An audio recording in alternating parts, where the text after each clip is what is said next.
반딧불이 형, 눈설, 갈지, 공공, 형설지공, 반딧불과 눈빛으로 이룬 공로. 어려운 환경에서도 꾸준히 노력하여 큰 목표를 성취함. 옛날 아주 먼 나라에 두 소년이 있었습니다. 그들의 이름은 차윤과 송강이었죠. 차윤은 말수가 적고 늘 책을 들고 다니는 소년이었습니다. 하지만 그의 집은 너무 가난해서 저녁이면 방안이 깜깜해졌어요. 공부를 해야 하는데 이대로 어두운 밤을 보낼 순 없어. 차윤은 밤하늘을 올려다보다가 반짝이는 무언가를 발견했어요. 반딧불이네. 그는 들판에서 반딧불이들을 모으기 시작했습니다. 명주천으로 주머니를 만들어 그 안에 반딧불이 수십 마리를 넣었죠. 반딧불이들이 주머니 속에서 빛을 내자 그것은 마치 마법 램프 같았어요. 차윤은 그 빛으로 책을 읽으며 세상을 이해하고 꿈을 키워갔답니다. 그런가 하면 또 다른 마을에는 송강이라는 소년이 있었습니다.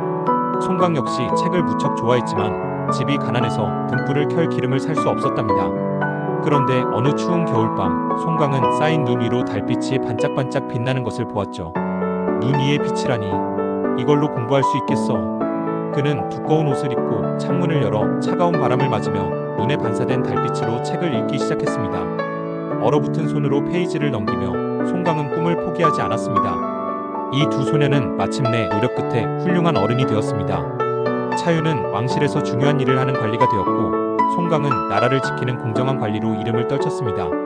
이 두 아이의 이야기에서 형설지공이라는 멋진 사자성어가 생겨났어요. 형은 반딧불이를 뜻하고 설은 눈을 뜻하며 지는 의라는 뜻이고 공은 공 또는 노력을 뜻한답니다. 즉 형설지공은 반딧불이와 눈빛으로 이룬 공이라는 뜻으로 어려운 환경 속에서도 굴하지 않고 열심히 공부하여 성공하는 것을 비유하는 말이랍니다. 이제 시대가 변했어. 이런 낭만적인 이야기는 그저 동화일 뿐이야. 혹시 이런 생각이 드시나요? 하지만 잊어서는 안 됩니다. 꿈을 이루는 길은 멀고 험하지만 작은 빛이라도 찾아 붙잡고 나아가려는 노력이 결국 우리의 삶을 밝히게 될 것이라는 사실을요. 형설지공, 반딧불이 형, 눈설, 갈지, 공공, 반딧불과 눈빛으로 이룬 공로. 어려운 상황에서도 꾸준히 노력하여 큰 목표를 성취함. 형설지공.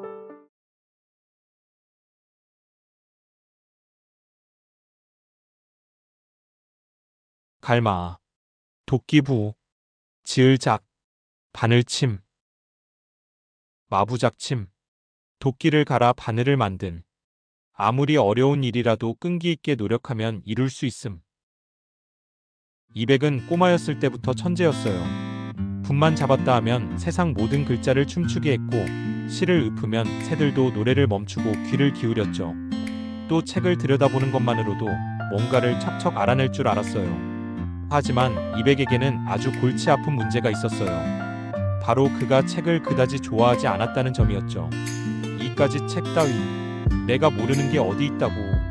그러던 어느 날 스승님의 잔소리와 산속 생활이 진절머리 나던 이백은 도망치기로 결심했어요. 물론 아버지가 노발대발할 건 뻔했지만 그건 나중 문제였죠. 콧노래를 흥얼거리며 신나게 산길을 따라 내려오던 이백은 냇가에서 이상한 광경을 목격했어요. 한 할머니가 커다란 도끼를 작은 돌멩이에 열심히 문지르고 있는 게 아니겠어요? 할머니, 지금 뭐 하시는 거예요? 이백이 물었어요. 그러자 할머니는 땀을 뻘뻘 흘리며 대답했죠. 바늘을 만들고 있단다.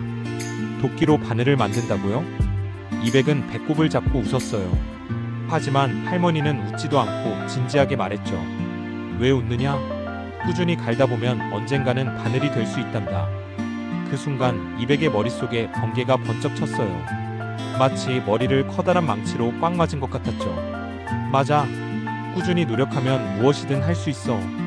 이백은 부끄러움에 얼굴이 빨개졌어요. 그는 다시 산으로 돌아가 스승님께 용서를 구하고 열심히 공부하기 시작했어요. 그리고 마음이 해이해질 때마다 도끼를 갈던 할머니를 떠올리며 다시 힘을 냈어요. 여기서 유래된 말이 마부작침입니다. 마부는 도끼를 갈다, 작침은 바늘을 만든다는 뜻으로 아무리 어려운 일이라도 꾸준히 노력하면 반드시 이룰 수 있다는 의미입니다. 사실 꾸준히 노력할 수 있는 인내와 끈기만큼 무서운 재능은 없답니다. 이백은 그렇게 꾸준히 노력하여 중국 역사상 가장 위대한 시인이 되었어요. 사람들은 그를 시선이라고 불렀답니다.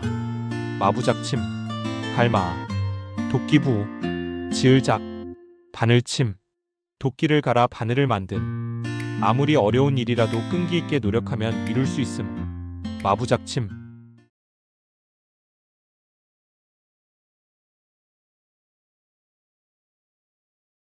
어리석을 우, 공평할 공, 옹길 이, 매산, 우공이산, 우공이 산을 옮김. 어떤 일이든 꾸준히 노력하면 반드시 이루어짐. 아주 먼 옛날 콧수염을 멋지게 기른 우공이라는 고집불통 할아버지가 살았답니다. 우공은 나이가 90세나 되었지만 여전히 에너지가 넘쳤습니다. 그는 마치 불도저처럼 힘이 셌고 황소처럼 고집이 셌죠. 그럼 그에게도 하나 큰 걱정이 있었으니 바로 산이었습니다. 그가 살고 있던 곳은 태행산과 왕옥산 사이였는데 이 두 산은 너무 커서 하늘까지 닿을 듯 했답니다.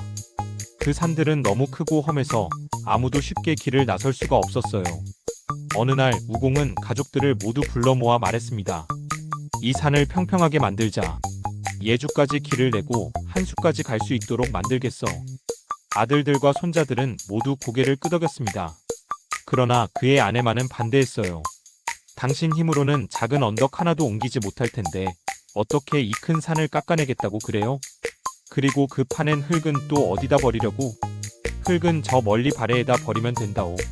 우공은 그의 세 아들과 손자들까지 모두 데리고 흙을 파내기 시작했어요. 사람들은 그런 그를 보고 비웃었습니다. 그런 일은 결코 해내지 못할 거요.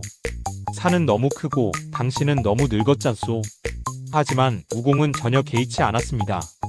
그래, 나는 이제 오래 살지 못하겠지.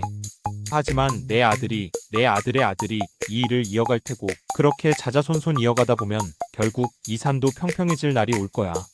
그렇게 우공은 계속해서 일을 했습니다. 사람들이 비웃고 조롱했지만 그는 전혀 신경 쓰지 않았습니다. 매일 아들과 손자들, 나중에는 증손자들까지 모두 함께 흙을 나르고 돌을 깨며 산을 깎아나갔죠. 그리고 결국 그의 이야기는 천재의 귀에까지 들어갔어요. 우공의 우직함에 크게 감동한 천재는 우공이 원하던 바대로 산을 옮겨주었습니다. 우공의 집 앞에는 마침내 그가 바라던 평평한 길이 뚫렸고 그를 비웃던 마을 사람들도 그 덕분에 보다 수월하게 길을 떠났다 돌아올 수 있게 되었답니다. 여기서 유래된 말이 바로 우공이산입니다. 우공이 산을 옮긴다는 뜻으로 불가능해 보이는 일도 꾸준히 노력하면 결국 성과를 이룰 수 있음을 의미해요. 목표를 향해 나아가고 있는데 번번이 좌절감이 드시나요? 우공의 이 이야기를 곱씹으며 한번 쉬어가 보세요. 아들들과 손자들과 증손자들까지 총동원하여 산을 옮기려 흙을 파고 있으려니 신이 감동하여 산을 옮겨주었다. 이 우스운 이야기가 조금 힘이 되지 않나요? 여러분의 무지막지한 산도 곧 반드시 옮겨지게 될 겁니다. 우공이산, 어리석을 우, 공평할 공, 옮길 이, 매산, 우공이 산을 옮김. 어떤 일이든 꾸준히 노력하면 반드시 이루어짐. 우공이산.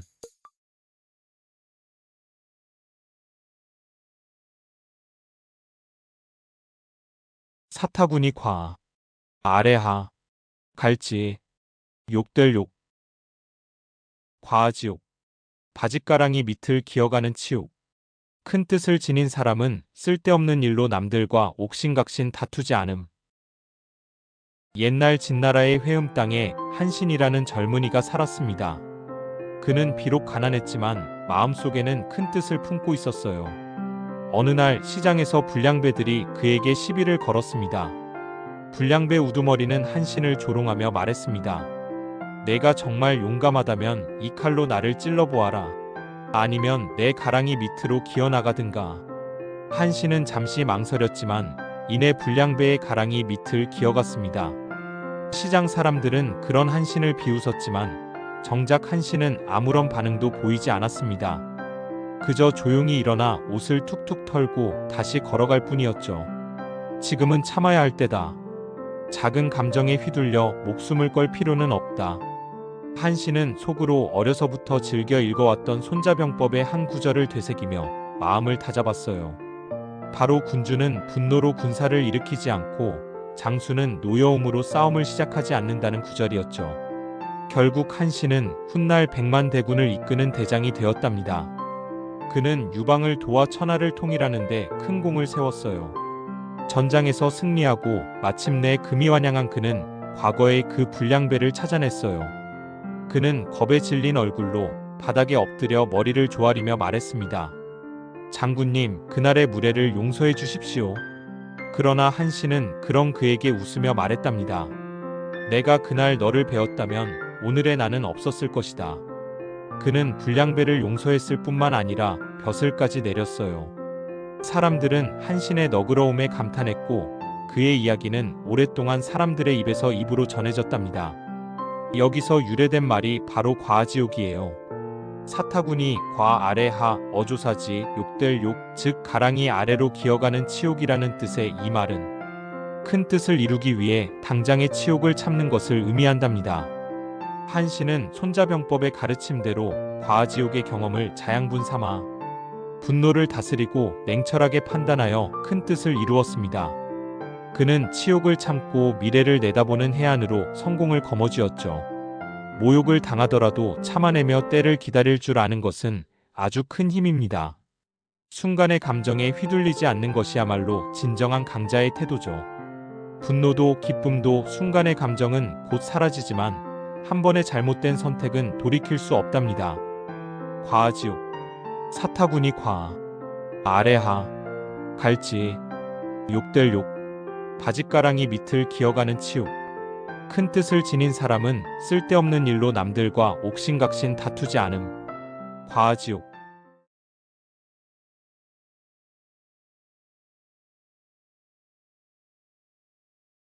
쓸고, 다할진, 달감, 올래, 고진감래.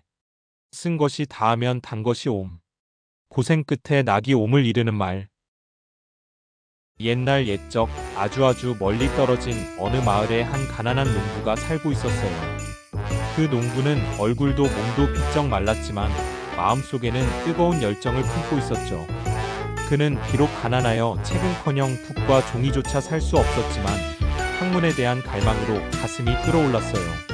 이봐, 농부가 무슨 공부야? 농부면 밭이나 갈고 감자나 키워야지.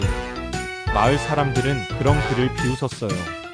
하지만 농부는 개의치 않고 자기만의 방법으로 공부를 해나갔어요. 낮에는 일을 하고 달빛이 반짝이는 밤에는 붓 대신 수치로 손가락을 까맣게 물들이며 종이 대신 잎사귀 위에 글을 적었죠. 시간이 흐를수록 그의 손은 거칠어졌고 손가락 끝에는 항상 숯범댕이 묻어 있었어요. 그러나 그의 머릿속은 점점 더 풍부한 지식으로 가득 찼답니다. 처음엔 그를 비웃던 마을 사람들도 점점 다른 눈으로 그를 바라보기 시작했어요. 저 친구 뭔가 다르지 않아? 그러게 말도 점점 논리적이고 어휘도 풍부해졌어. 농부는 수치로 쓴 글들을 모아 책을 만들고 나뭇잎에 적힌 깨달음을 사람들에게 나누어 주었어요. 사람들은 그의 지혜에 감탄했고 결국 그는 존경받는 학자가 되었답니다. 그는 가난과 비웃음이라는 고통을 이겨내고 마침내 학문적 성공이라는 달콤한 열매를 맛보았어요. 이와 같이 쓴 것이 다하면 단 것이 온다는 의미로 쓰이는 말이 바로 고진감래입니다. 쓰디쓴 고통과 시련은 사람을 무기력에 빠뜨리고 무력감과 우울감에 휩싸이게 만들기도 합니다. 하지만 그렇게 그대로 절망의 늪에 몸에 미어버리면 앞으로 나아가기란 더욱 힘들어지지요.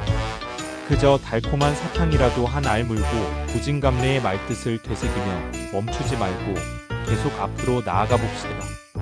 고진감래, 쓸고, 다할진, 달감, 올래. 쓴 것이 다하면 단 것이 옴. 고생 끝에 낙이 옴을 이르는 말. 고진감래.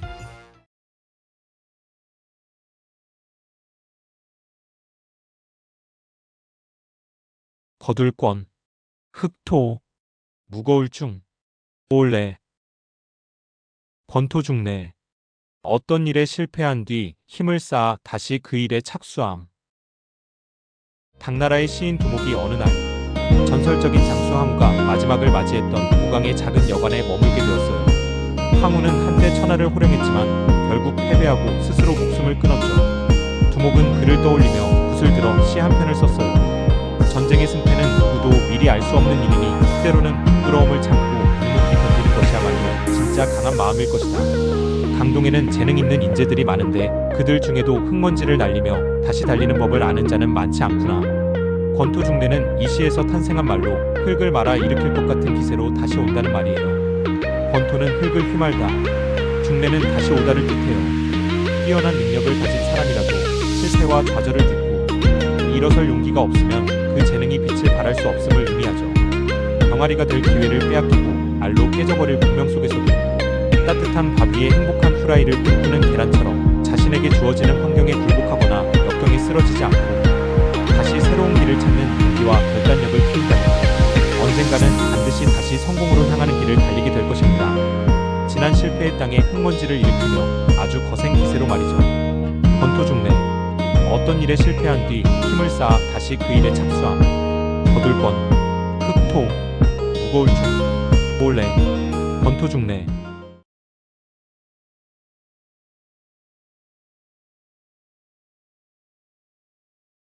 깎을 괄, 눈목, 서로 상, 대할 대, 괄목상대, 눈을 비비고 상대를 봄, 상대의 학식이나 재주가 놀라울 정도로 발전함.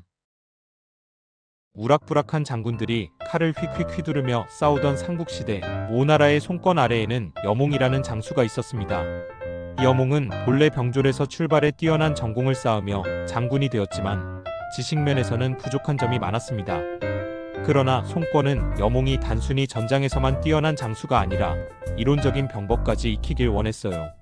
손권은 그에게 학문에도 힘쓰라 충고했고 왕의 말을 거역할 수 없었던 여몽은 책을 읽기 시작했습니다. 그때부터 여몽은 전장에서도 책을 놓지 않으며 학문을 꾸준히 익혔습니다. 그러던 어느 날 뛰어난 학식을 지닌 노숙이 여몽과 의논할 일이 있어 찾아왔어요. 여몽의 오랜 친구였기에 그를 잘 알고 있었던 노숙은 이야기를 나누다가 여몽의 놀라운 변화에 깜짝 놀랐습니다. 자네 언제 이렇게 공부를 열심히 했나? 옛날 오나라의 그 여몽이 아니구만. 그러자 여몽은 이렇게 대답했습니다. 선비는 헤어진 지 사흘이 지나면 눈을 비비고 다시 대해야 할 정도로 달라져 있어야 하는 법이라네. 꾸준히 학문에 정진하는 자세를 강조하는 말이었죠. 두 사람의 이 일화에서 유래된 말이 괄목상대입니다. 괄목은 눈을 비비다, 상대는 마주한다는 의미로 눈을 비비고 상대를 본다는 뜻의 이 말은 눈을 비비고 다시 봐야 할 정도로 상대의 학식이나 재주가 부쩍 향상되었음을 의미합니다. 여몽은 전장에서도 책을 들고 공부하며 단순한 병졸에서 병법에까지 능한 장군으로 변모했습니다. 그의 변화는 외적인 성공에 그치지 않고 내적인 성장을 위한 끊임없는 노력에서 비롯된 것이었죠. 이처럼 겉으로 드러나는 모습만으로 판단할 수 없는 사람의 깊은 성장은 결국 자신을 완성시키는 가장 강력한 방식이랍니다. 괄목상대, 깎을 괄, 눈목, 서로 상, 대할 대, 눈을 비비고 상대를 봄, 상대의 학식이나 재주가 놀라울 정도로 발전함. 괄목상대.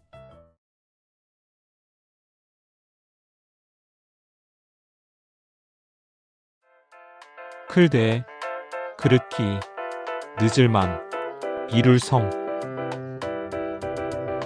대기만성.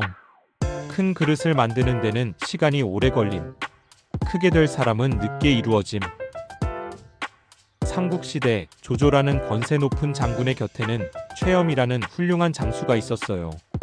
이 최염이란 이는 어찌나 반듯하고 근사하던지 인품도 넉넉하고 재주도 아주 뛰어났을 뿐만 아니라 풍채까지 아주 멋져서 주변 사람들이 모두 호감을 가졌더랍니다.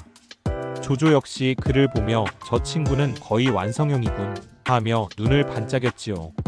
최염에게는 최임이라는 사촌동생이 하나 있었는데 그 역시 마음속에 품은 뜻이나 재주는 형 못지않게 아주 뛰어났답니다. 그러나 안타깝게도 용모가 그 재주를 받쳐주지 못했던 데다 젊어서는 별로 명망도 없어 눈에 띄는 최염의 그늘에 가려 집안 어른들로부터조차 인정받지 못하고 멸시를 당했어요. 그러나 단 한 사람, 최염은 동생 최임의 인물됨을 꿰뚫어보고는 종종 그를 불러 따뜻하게 격려해주곤 했어요. 큰 솥은 하루아침에 못 만든다네. 불도 오래 떼야 하고 때로는 터지기도 하지. 하지만 완성되면 그 안에 무엇이든 담을 수 있네. 큰 인물도 마찬가지야. 크게 되려면 오랜 시간이 걸리는 법이지.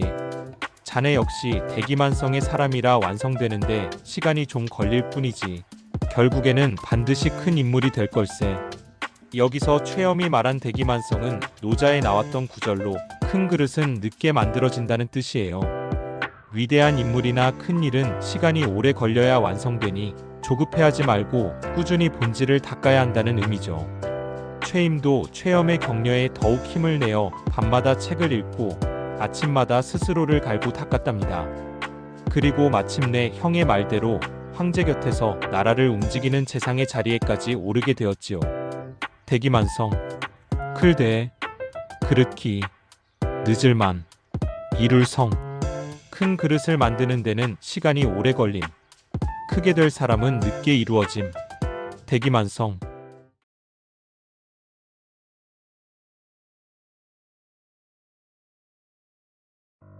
쇠금, 돌석, 활위, 열개, 금석 위계. 생각을 한 군데 집중하면 쇠나 돌도 뚫을 수 있음. 어떤 일이든 강한 의지로 전력을 다하면 성공할 수 있음.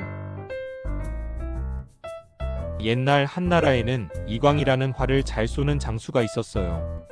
어찌나 활을 잘 쐈는지 관역을 눈 감고도 맞췄고 바람이 불어도 화살은 딱 하고 나라가 정확히 꽂혔죠. 그는 무제치세 중 흉노와의 전쟁에서 뛰어난 활솜씨로 전공을 세웠지만 운이 따르지 않아 번번이 승진에서 밀렸고 말년에는 비운의 최후를 맞은 인물이었어요. 그는 말년에 흉노 원정에서 좌장군으로 임명되어 출전했다가 길을 잘못 들어 부대가 목적지에 도착하지 못하는 큰 실수를 저지르고 말았고 그 일로 인해 군법에 따라 책임을 져야 할 상황이 되자 그 수모를 견디지 못하고 스스로 목숨을 끊었습니다. 하지만 그 충성과 무예 그리고 성품은 후세까지 두고두고 칭송받았죠. 다음의 일화는 후대 사람들이 그를 어떻게 생각했는지 잘 보여주는 일화이기도 해요. 어느 달빛이 쨍한 밤, 이광은 말을 타고 산길을 지나고 있었어요. 그런데 풀숲 저 너머에서 거대한 무언가가 웅크리고 있는 게 보였어요. 틀림없는 호랑이의 형체였죠. 혼비백산하던 것도 잠시, 활솜씨에 자신이 있던 이광은 호랑이가 자신의 기척을 눈치채기 전에 자신이 먼저 활을 쏘아 호랑이를 제압하기로 결심했어요. 단 한 발의 실수도 용납되지 않는 상황이었기에 이광은 숨을 죽인 채 온몸의 기운을 활 끝에 모았어요. 그 순간 그의 정신은 레이저처럼 날카롭고 마음은 바위처럼 단단했죠. 그가 힘껏 당기고 있던 활시 위에서 손을 놓자 쉭 하는 소리와 함께 화살이 어둠 속으로 빨려 들어갔죠. 다행히 화살은 호랑이의 몸에 정확히 꽂혔고 호랑이도 즉사한 듯 아무런 움직임도 보이지 않았어요. 이광은 크게 안도했지요. 정말 죽다 살아난 순간이었으니까요. 그리고 다음날 아침 이광은 간밤의 일을 확인하기 위해 다시 그곳을 찾았어요. 그런데 쓰러져 있던 것은 호랑이가 아니었어요. 호랑이가 아니라 그저 매끈하고 단단한 커다란 바위였죠. 더 기가 막힌 일은 어젯밤 그가 쏜 화살이 그 단단한 바위를 뚫고 들어가 깊숙이 박혀 있었다는 사실이었어요. 이광은 믿을 수 없다는 표정으로 그 바위를 바라보다가 다시 활을 꺼내 들고 그 바위를 향해 몇 번이고 쏴보았죠. 하지만 화살은 바위에 닿기 무섭게 부러지거나 튕겨 나가버릴 뿐이었어요. 전혀 박히지 않았지요. 그 순간 이광은 깨달았어요. 전날 밤에는 그가 진짜 호랑이라고 굳게 믿고 혼신의 힘을 다해 집중했었기 때문에 바위를 뚫을 수 있었던 것이었죠. 그야말로 그의 진심과 집중이 기적과 같은 일을 만든 것이었어요. 이 이야기는 전한 말기에 활약했던 학자 유양이 엮은 신서라는 책에 기록되어 있는 일화로 유양은 이 이야기를 다음과 같은 말로 마무리했어요. 그러므로 정성된 마음으로 뜻을 다하면 쇠와 돌도 열린다. 그러나 정성이 없다면 겉으로 움직여도 마음이 함께하지 않는다. 바로 여기서 나온 사자성어가 금석위계예요. 쇠와 돌도 열게 한다는 뜻으로 지극한 정성과 믿음은 아무리 단단한 것도 움직일 수 있음을 의미하죠. 비슷한 뜻을 가진 말로는 지성이면 감천, 우공이산 등이 있어요. 모두 불가능해 보이는 일도 끝없는 정성과 의지로 극복할 수 있다는 교훈을 전하고 있지요. 이광이 호랑이라고 굳게 믿고 바위를 꿰뚫었듯이 우리의 마음속에 있는 굳건한 믿음과 노력이 때로는 단단한 바위조차도 뚫어낼 수 있다는 것을 잊지 마세요. 금석 위계, 쇠금, 돌석, 활 위, 열개. 생각을 한 군데 집중하면 쇠나 돌도 뚫을 수 있음. 어떤 일이든 강한 의지로 전력을 다하면 성공할 수 있음. 금석 위계.